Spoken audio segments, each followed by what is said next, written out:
Item ಯಾವುದೇ ಇರಲಿ try ಮಾಡಿ ಆಚಿ ಚಿಕನ್ ಮಸಾಲಾ.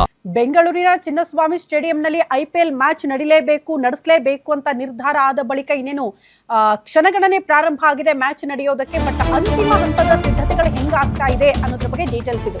IPL 19ನೇ ಆವೃತ್ತಿಯ ಮ್ಯಾಚ್ಗಳು ಆರಂಭ ಆಗೋದಕ್ಕೆ 2 ದಿನ ಮಾತ್ರ ಬಾಕಿ ಇದೆ. ಮಾರ್ಚ್ 28ಕ್ಕೆ ಚಿನ್ನಸ್ವಾಮಿ ಕ್ರೀಡಾಂಗಣದಲ್ಲಿ RCB ಪಂದ್ಯ ನಡೆಯಲಿದೆ.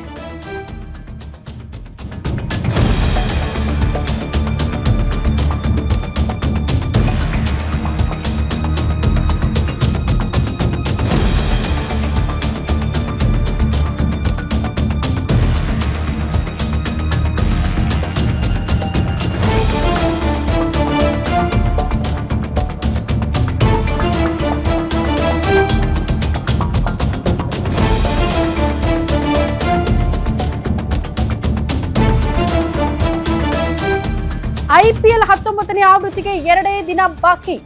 ಮಾರ್ಚ್ 28ಕ್ಕೆ ಚಿನ್ನಸ್ವಾಮಿ ಕ್ರೀಡಾಂಗಣದಲ್ಲಿ RCB ಪಂದ್ಯ ನಡೆಯಲಿದೆ.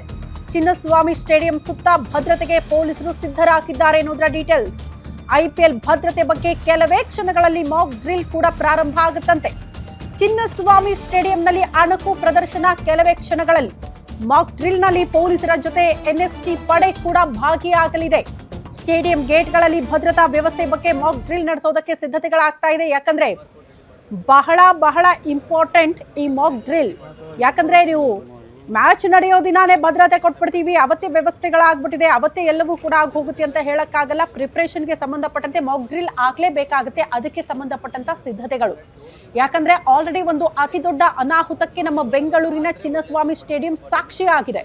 ಕಾಲ್ತುಳಿತ ಉಂಟಾಗಿ 11 ಜನ ಮೃತಪಟ್ಟಿರೋದ್ರಿಂದ ಹಲವಾರು ರೀತಿಯ ಷರತ್ತುಗಳನ್ನ ವಿಧಿಸಿ ಈ ಸ್ಟೇಡಿಯಂನಲ್ಲಿ IPL ಮ್ಯಾಚ್ ನಡೆಸೋದಕ್ಕೆ ಅಸ್ತು ಅನ್ನಲಾಗಿದೆ.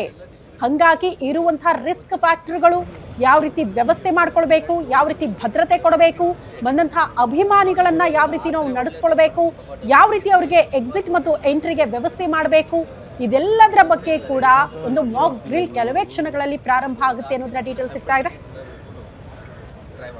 ಈ ಬಗ್ಗೆ ಮತ್ತಷ್ಟು ಡೀಟೇಲ್ಸ್ ಅನ್ನ ಕೊಡ್ತಾ ಹೋಗ್ತಾರೆ ನಮ್ಮ ಪ್ರತಿನಿಧಿ ಗಿರೀಶ್ ದೂರವಾಣಿ ಸಂಪರ್ಕದಲ್ಲಿದ್ದಾರೆ. ಗಿರೀಶ್, ಅತಿ ದೊಡ್ಡ ಕಾಲ್ತುಳಿತ ಆದ ಬಳಿಕ ಮೊದಲ ಬಾರಿ IPL ಮ್ಯಾಚ್ಗೆ ಬೆಂಗಳೂರಿನ ಚಿನ್ನಸ್ವಾಮಿ ಸ್ಟೇಡಿಯಂ ಸಾಕ್ಷಿಯಾಗ್ತಾ ಇದೆ. ಹೆಂಗಿದೆ ವ್ಯವಸ್ಥೆ, ಸಿದ್ಧತೆ, ಭದ್ರತೆ?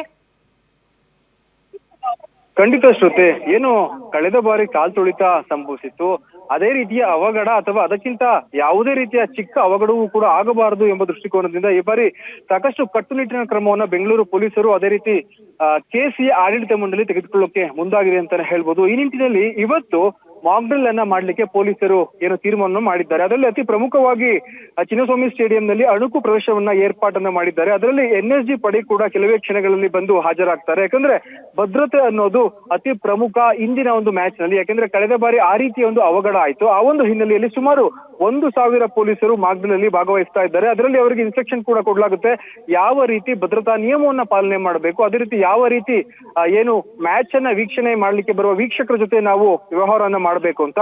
ಅದರಲ್ಲಿ ಅತಿ ಪ್ರಮುಖವಾಗಿ ಹೊರಗಡೆ ಹಾಗೂ ಒಳಗಡೆ ಬರುವ ಸಿಬ್ಬಂದಿಗಳನ್ನ ಯಾವ ರೀತಿ ನಾವು ಮ್ಯಾನೇಜ್ ಮಾಡಬೇಕು, ಅದೇ ರೀತಿ ಒಂದು ಪಕ್ಷದಲ್ಲಿ ಹೋಲ್ಡಿಂಗ್ ಏರಿಯಾದಲ್ಲಿ ಅಂದ್ರೆ ಪಾರ್ಕಿಂಗ್ ಏರಿಯಾ ಆಗಿರ್ಬೋದು, ಅದೇ ರೀತಿ ಪ್ರಯಾಣಿಕರು ಅಥವಾ ಏನು ವೀಕ್ಷಕರಿದ್ದಾರೆ ಅವರು ಒಳಗೆ ಹೋಗುವ ಸಂದರ್ಭದಲ್ಲಿ ಏನಾದ್ರೂ ವಾಗ್ವಾದಗಳಾದ್ರೆ ಅದನ್ನ ಯಾವ ರೀತಿ ಅವರ ತಿಳಿ ಹೇಳಿ ಅವರಿಗೆ ಒಳಗಡೆ ಕಳಿಸಬೇಕು, ಇವೆಲ್ಲವನ್ನು ಕೂಡ ಪೊಲೀಸರು ಇನ್ಸ್ಟ್ರಕ್ಷನ್ ಕೊಡ್ತಾ ಇದ್ದಾರೆ. ಇವರ ಜೊತೆ ಉನ್ನತ ಅಧಿಕಾರಿಗಳು ಕೂಡ ಬರ್ತಾ ಇದ್ದಾರೆ. ಅದರಲ್ಲಿ PWD ಅಧಿಕಾರಿಗಳಾಗಿರ್ಬೋದು, ಅದೇ ರೀತಿ BBMP ಅಧಿಕಾರಿಗಳು, KCA ಆಡಳಿತ ಮಂಡಳಿ ಅಧಿಕಾರಿಗಳು ಎಲ್ಲರನ್ನೂ ಸೇರಿಸಿ ಒಂದು ಮಾಕ್ ಡ್ರಿಲ್ ಅನ್ನ ಇವತ್ತು ಏರ್ಪಾಡು ಮಾಡಿದ್ದಾರೆ. ಹೀಗಾಗಿ ಪೊಲೀಸರ ಕೆಲಸ ಹೆಚ್ಚಿರೋದ್ರಿಂದ, ಅವರಿಗೆ ಜವಾಬ್ದಾರಿ ಹೆಚ್ಚಿರೋದ್ರಿಂದ ಇಲ್ಲಿ ಸುಮಾರು 1,000ಕ್ಕೂ ಅಧಿಕ ಬೆಂಗಳೂರು ಸಿಟಿ ಪೊಲೀಸರು ಇಲ್ಲಿ ಬಂದು ಒಂದು ಮಾಕ್ ಡ್ರಿಲ್ ಅನ್ನ ಏರ್ಪಾಡು ಮಾಡಿದ್ದಾರೆ. ಶ್ರುತಿ. ಓಕೆ ಗಿರೀಶ್, ಧನ್ಯವಾದಗಳು ತಮ್ಮೆಲ್ಲ ಮಾಹಿತಿಗೆ.